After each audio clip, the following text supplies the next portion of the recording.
People are asking specifically, how do they get to those people to be able to pitch them? To pitch to agents and managers? Well, again, I mean, you put yourself in. Look, my whole way of getting reads when I first started out, I had three ways that I got reads. Okay, and I've said this before. I only entered contests that got me in rooms if I won.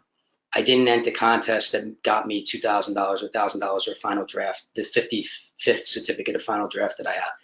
Didn't matter to me. I wanted to be in rooms. I went to events as often as I can. I know this isn't easy for people in LA, okay? But I also didn't have stage 32, but I went to events where I could meet people and network with people. And a lot of times those were even just writing events. I wanted to meet other writers, and I wanted to meet other writers, and then as get advice from people that were ahead of me. And then over time, when I felt like I was good enough, ask those people that were ahead of me to read me.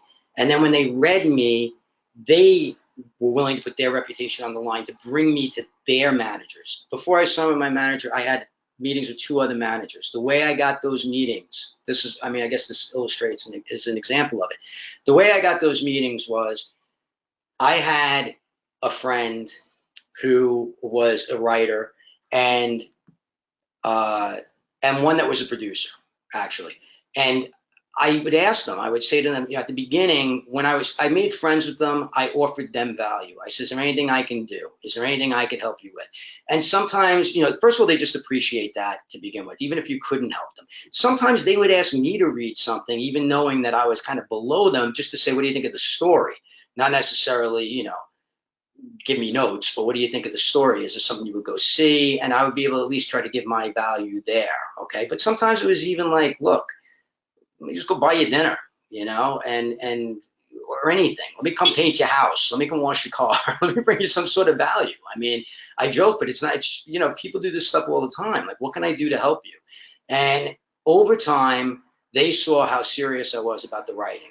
They, you know, every time they asked me what I was up to, I was working on another script, or I was pushing this, or I was going to this thing, or doing that thing, or I was networking, or I was online networking, or whatever the heck it was. And they saw that. So I got to the point where they were like, look, excuse me, they were like, look, you know, when you're done, send me the next thing.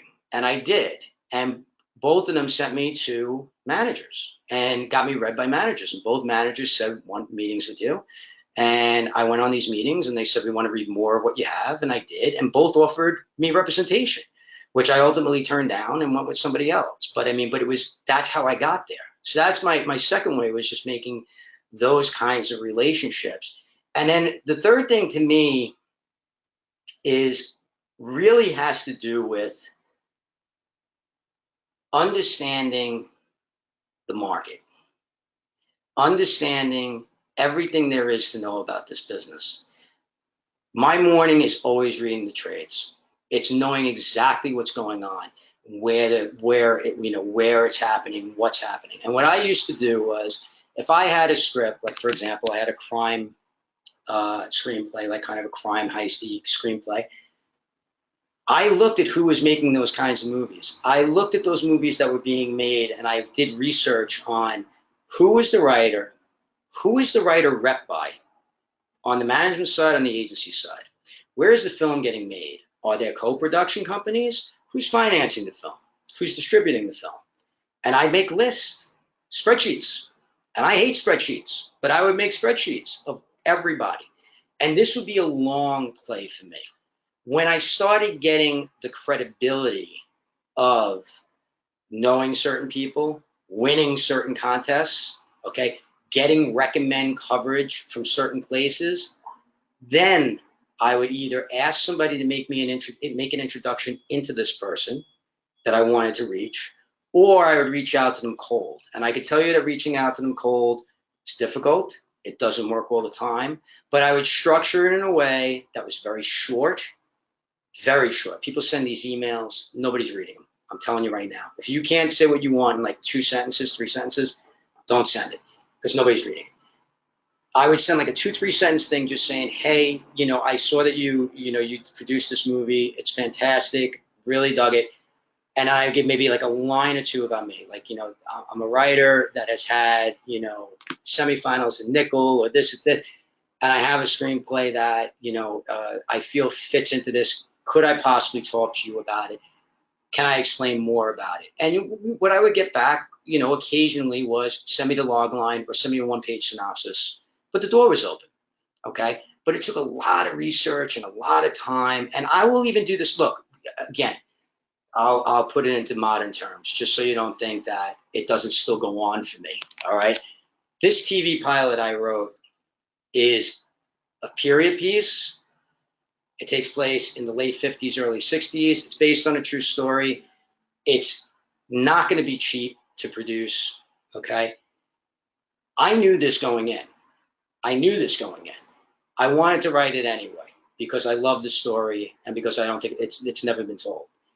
When I sat down with my manager and then eventually with the guy that became my producing partner on this thing, we had the same conversation. We said, there are only so many homes for this thing. And I said, I know that. And here's my spreadsheet of where I think we could take it. And they were like, holy shit. Like, you did the legwork on it. You know this, okay? I'm bringing value to them because now they don't have to do all the legwork. I mean, we're going to do a little more. We did a little bit more. We made our choice. But we knew there's only like maybe 8 networks or 8 spots where this could go at that cost, that are willing to get involved with period. I knew already. I knew who the directors of development were or who the head of programming was. We knew, we made a secondary list of what production companies have shown in the past that this is what they want to do. It's research, it's work. It is freaking work, but a lot of people don't want to put in that work. They want everybody to do that for them. They just want to write something great or create something great and be done with it. It's wrong, okay? The more value you can bring and the more the more places you can get into. And because we knew where to go to and because I had done that legwork, it was a shortened path. And we started getting those meetings right away. And we knew how to cater. We knew how to design the pitch because of it. And it got us into doors. So those are my 3 ways. I mean, it really is. Find the opportunities and things that are out there like contests and certain events and all these things that give you access.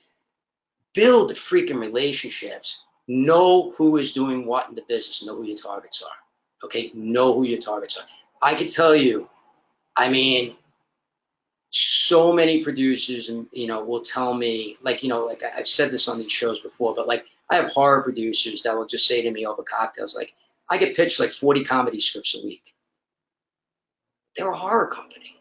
How don't you know? But that's why, that's what makes it so hard for legitimate writers to get into, because if they're fielding those 40 comedy ones, it's like, that's why the relationships matter. If somebody comes to that same producer and says, I have a great horror script from this guy or this girl that you have to read, they're going to go, sure. But if that comes in as an unsolicited pitch, they're not even probably going to look at it. That's the difference. That's the difference. So the answer to your question is put yourself in the best position. If you're going to spend money on things that either give you value back as far as feedback is concerned from legitimate people doing it right now, and or put your money into things that if you are proven to be worthy of the top prize or towards the top prize, that you are getting access, okay? Those things you can control only so much. The relationships you can control all day, every day. The stores never close. The internet never closes. So put in the work.